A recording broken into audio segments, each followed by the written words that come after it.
All right, what's going on, everyone? Let me get set up here. Just hopped on a few minutes early and get my screen shared with you guys. Give me 1 second.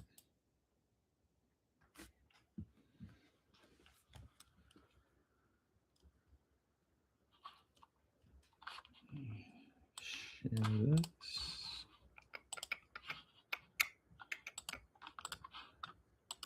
All right.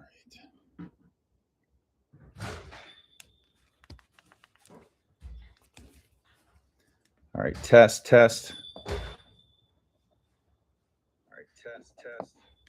All right, we are good.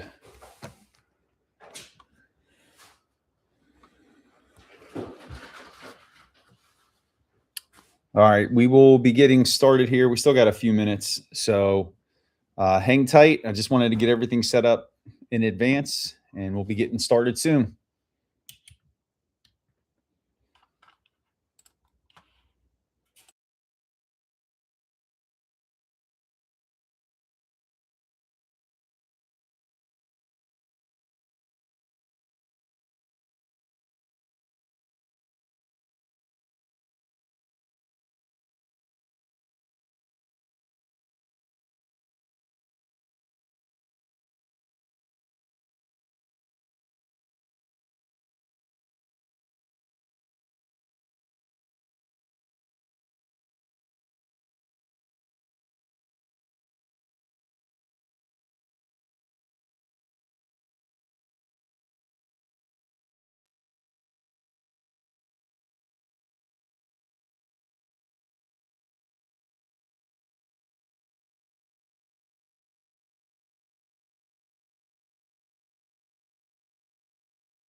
Testing 1, 2, 3. Testing 1, 2, 3. Testing 1, 2, 3. All right.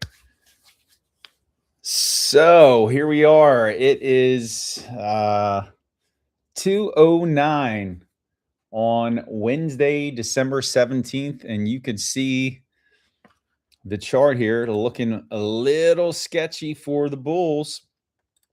And we'll get into the charts here. Again, we'll get really into it at 2:15. And really just across the board, we're seeing weakness come in to be expected post-Fed. This is typically what you see happen. So we'll get into reasons why the market is down today. We're still very close to all-time highs. This volatility is not necessarily a bad thing. We'll talk about key levels that have to hold.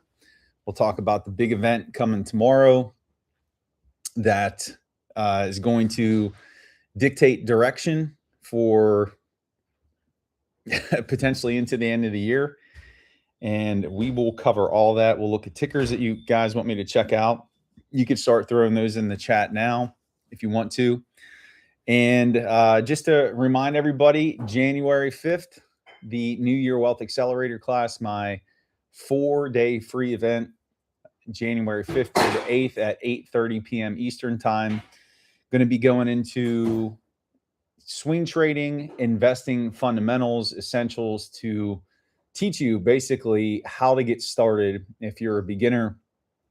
And even if you've been trading or been investing, you're going to get a lot from this class that can benefit you moving forward. And so I will make sure, well, really, you can find a link on any of the videos that have been posted recently on the channel. The link is actually in the description for this war room, so make sure you check that out. But that's going to be fun. And I'm also going to be giving away $1,000 to one participant on the final night. So make sure you sign up and join me for that. So, but you know what, let's just go ahead and jump in here. And we're going to start by looking at the broader markets, what's happening. And we're here looking at the SPX chart. And you can see we have this big, massive bearish engulfing candle that is coming into play right now. And this was after yesterday where the bulls did step in and try to buy it up off of that 50 simple day moving average. But you could see that that did not hold. More weakness came into the markets here today. And right now, we are down into this fair value gap, which in order to fill it completely, the SPX would have to drop down to 67.1507. And so that might be the spot where buyers truly step in. And if they don't, I mean, there's really not a lot of support until you get back down here to the 100, which is where we got our last bounce when we had a dip on the weakness following NVIDIA earnings. So these are the levels that we are watching. Again, 67.1507, and then this 100 simple moving average here at 66.3794.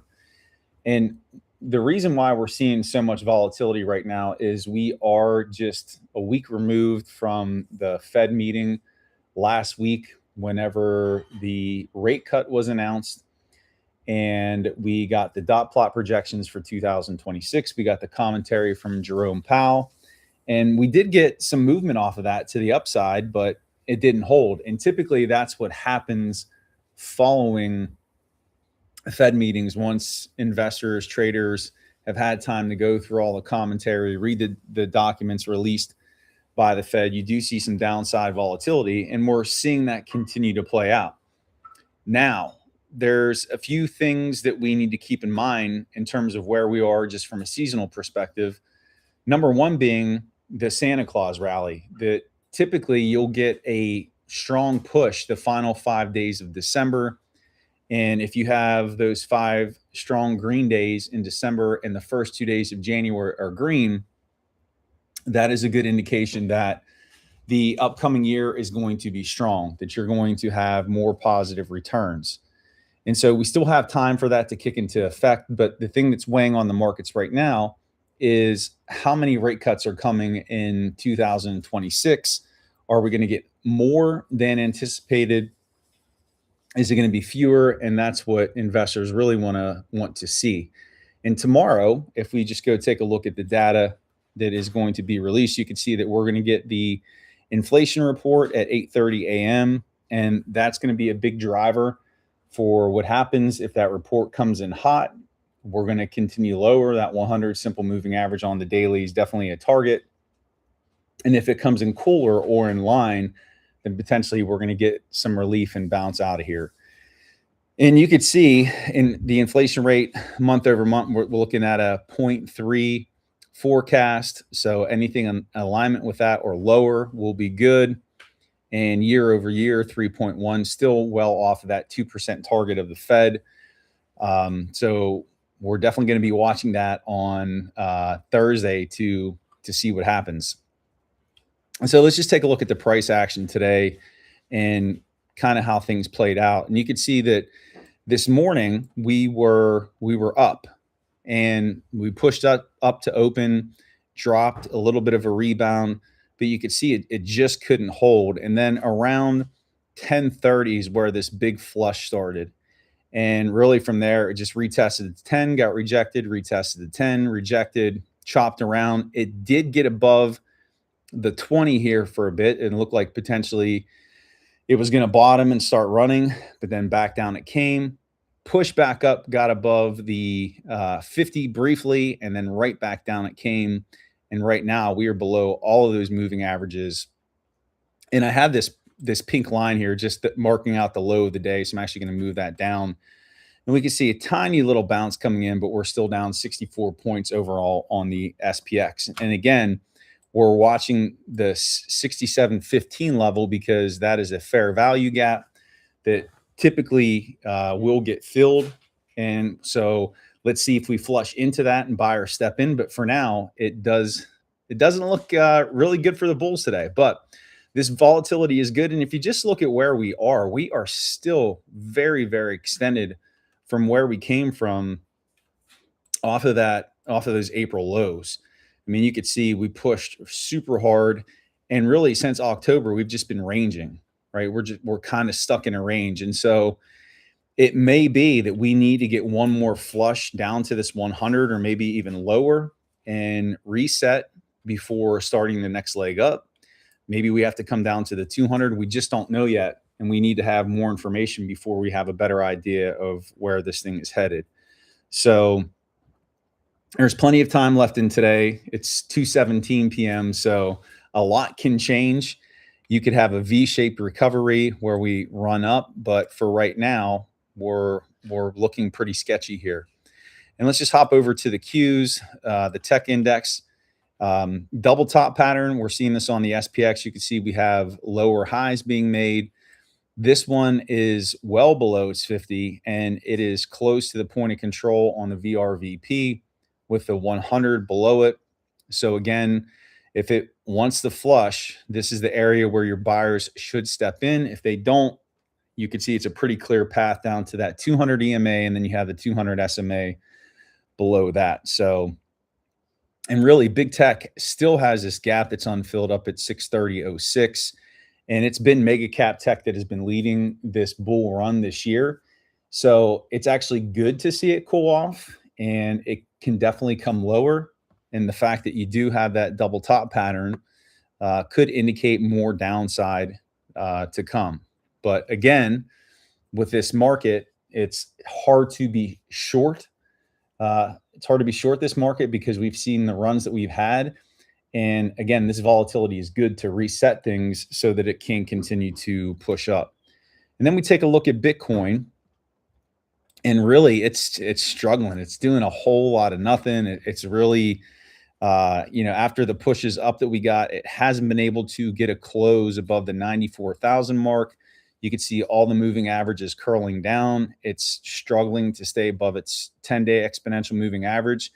And what has to be preserved here on this chart is it's got to maintain these higher lows, and it is getting awfully close to taking out its previous higher low on December 1st. If that gets taken out, then your next line in the sand would be this low that was put in here on November 21st. So this would be the spot where it would have to bounce if it comes down there. If it breaks through, then we can see more downside. And something I was pointing out to the Courage community today is this move looks very similar to something that happened in 2021.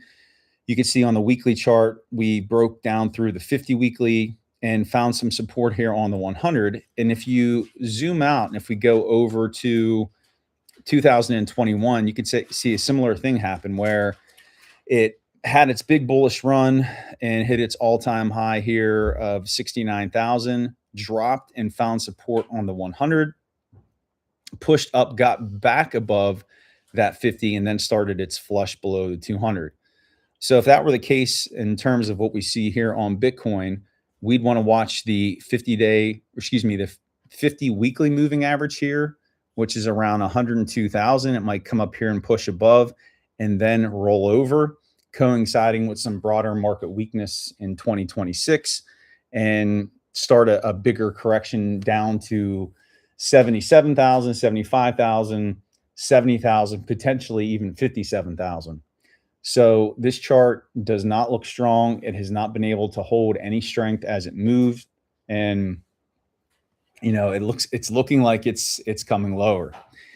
And then just taking a look at the Dow Jones Industrial, after ripping last week, making new all-time highs, we could see that we're giving back some of those gains here. We are down below the 10, but still extremely extended, very close still to all-time highs, not that far off of them. If this one wants to come down, let's see what it does when it interacts with that 20-day EMA. Below that, you have the 50, where it could potentially get a bounce. But this one's hanging in there pretty strongly. And then IWM, similar type of approach here. New all-time high last week. We're getting a nice little retest of that. It's already broken through its 20 EMA on the daily. And the next stop for this one would be that 50, which lines up with this point of control and this large volume node here on the VRVP. And then just taking a look at a few other things, we could see that the 10-year continues to stay a bit elevated. It is above its 10, it's above its 100. So that hasn't come down to the dismay of people looking to get a good rate on a mortgage, because remember, it's the 10-year that drives mortgage rates. It's not the actual Fed rate. So that's been sticky. And then the dollar today got a little bit of a bounce, rejected off the 100, still pretty weak. But we want to see that come down if equities are to rise. And gold continues to push up. And what looked like potentially a double top here with the higher high, lower high, it's just pushed out of there. So this is a flight to safety trade where people are being safe and putting their money into gold. And if we'd ever see outflows from gold and see this drop, then potentially we could see Bitcoin run. But as the chart is showing, that is not happening. And then the mighty VIX is spiking today, and it's not super elevated, but it is up 0.91 points, and it is above its 100. It's moving sideways, and again, the volatility is higher right now because we have CPI coming out tomorrow, and until that news is shared and the markets have digested it, it's going to stay elevated. This will probably tick higher heading into tomorrow, and then at market open, if it's a cool number, we could see this flush. But we have had some spikes here going back to October 17th when Trump announced new tariffs on China. We did have a spike here following NVDA earnings. We dropped down, we were pretty low, but we are picking up some steam here to the upside on Mr. VIX. So that's where we are there. So just kind of in summation, checking in here with the broader markets, we're seeing weakness across the board to be expected post-Fed. We are waiting on CPI, which comes tomorrow at 8:30. So that's putting more pressure on stocks to the downside. And until we get resolution there, we're not going to have an idea of what the true direction is.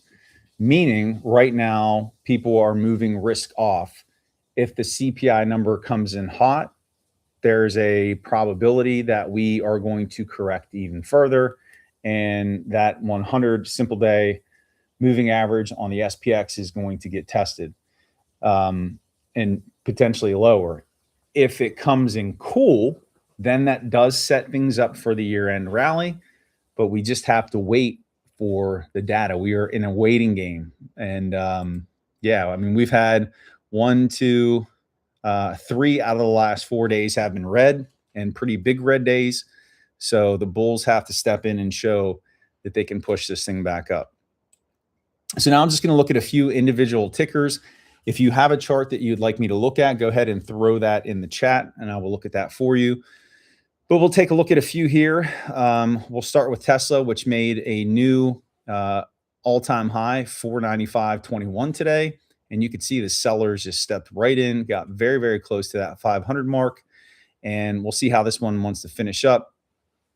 But typically when Tesla is up, the reverse of that is NVIDIA is down.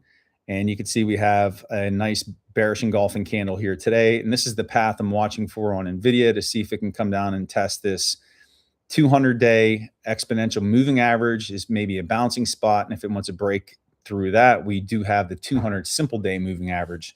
So Tesla and NVIDIA rarely run together to the upside. It's typically when Tesla's up, NVIDIA's down. When NVIDIA's up, Tesla's down.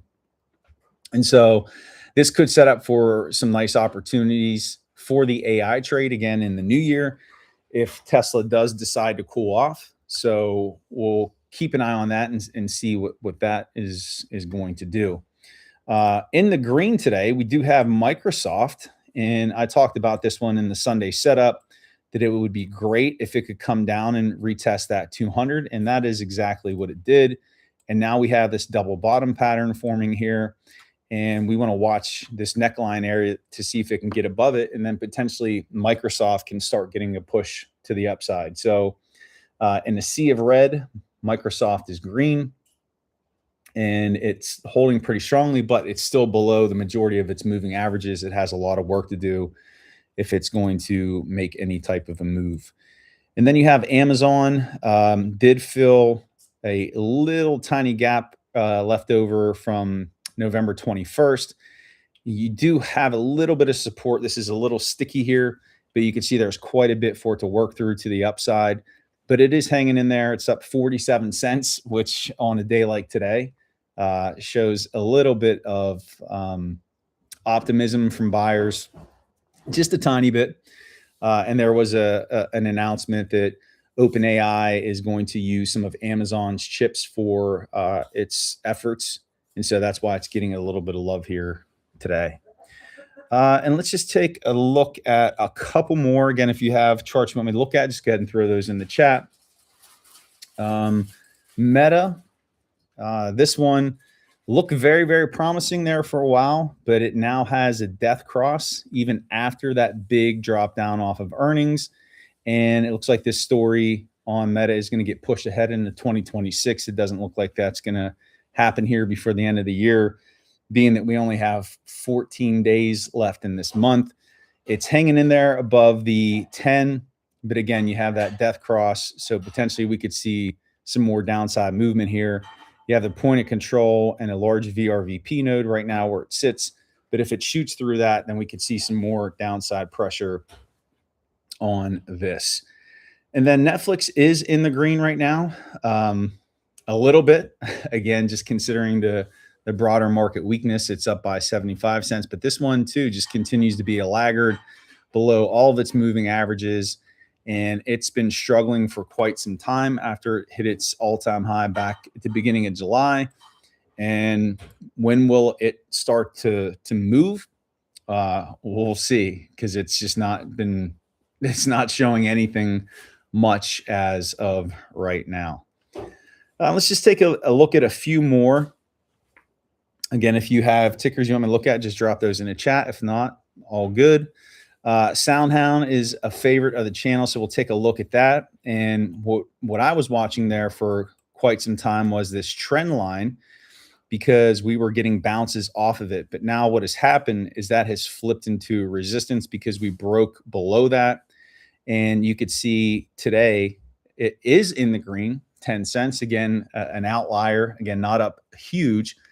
But you can see in order for this one to get moving again, it's going to have to reclaim that 10. It's got to get back above that trend line and establish this as a bit of support, and then potentially find a bounce out of there.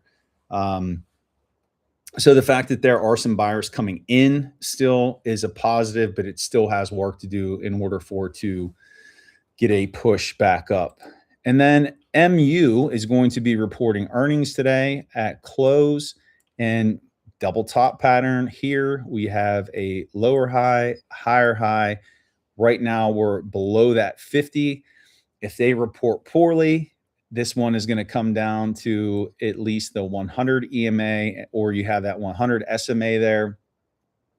So this one could fall pretty quickly. And if it does have a poor report, you're going to see downside pressure across the board on anything memory chip related or AI space related. So that's going to be one that's important. And so can MU somehow spark some excitement and enthusiasm in this markets? And let's just look and see if we have anything really positive out there today. Let's see what the biggest winner is. I think it might be Procter & Gamble. We already looked at Microsoft. Yeah, Procter & Gamble.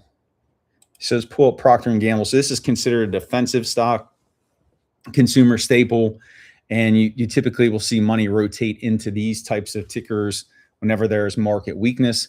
And you can see this one's in the green, $2.75. It's up 1.9%. It is above that 50 here. But it looks like there is an upper trend line resistance that we would want to watch right here, because you could see as it's popped into the space, it's been rejected every time. So now that it's coming back into here, if we do get a cooler inflation report and people go back to risk on with big tech, we will see this one roll over. But for today, it is up. And so let's just come back and check the broader markets one more time before we wrap up here. So the SPX still is in the red, down 55.8 points. Let's hop over to the 3-minute just to see what we're looking at. And you can see that some buyers are trying to step in, but it's really not doing too much. So it looks like this thing could flush before the day's over. Bitcoin is still down. We're seeing the VIX up a little bit from when we started. Qs are still down. So we'll see what's going to happen here. Again, this volatility is to be expected in the markets post-Fed and ahead of the CPI reading. And here's the thing. Tomorrow, if CPI comes in cool, you could see a rocket ship to the upside. People see value in the prices where things are, and it could be a completely different story. And so, you got to treat each day in the market as its own separate entity. If you're day trading, pick your spots. On days like today where you're getting drops, nice retests into the moving averages and to try to take those back down on shorts. Trading against the bears today is going counter trend, which is not really the best idea, but honestly, the best thing to do on weeks like this ahead of significant events is just to wait till they pass so you can see a direction and then trade with the trend. So that's what I'm looking for this week. We're waiting to see CPI, what that's going to be, and that's going to tell us a lot about where we head for the end of year rally and in 2026. So that's what I got for you guys today for the Wednesday War Room. I really appreciate you guys joining me here today. And keep in mind, if the Santa Claus rally is going to kick off, it's got to start here soon. It's the last 5 days of December, the first 2 days of January. So we're getting close to that. CPI is going to have a big impact on dictating where it goes. And to close out, just a reminder, on January 5th, I'm going to be teaching my New Year Wealth Accelerator class at 8:30 p.m. Eastern Time, completely free, 4 nights. I'm going to be teaching the fundamentals and essentials of investing and swing trading so that you can accelerate your wealth in the new year. The registration link is in the description for this live streams. Click that, sign up, and I'm giving away $1,000 on the final night to one registrant. So maybe that could be you. Share that with your friends, bring people along. The more, the better. It makes for good conversation in the chat. And I hope to see you there. And I will see you back here next week for another Wednesday War Room. I appreciate your support of the channel, and I'll see you guys next week. Take care, everyone.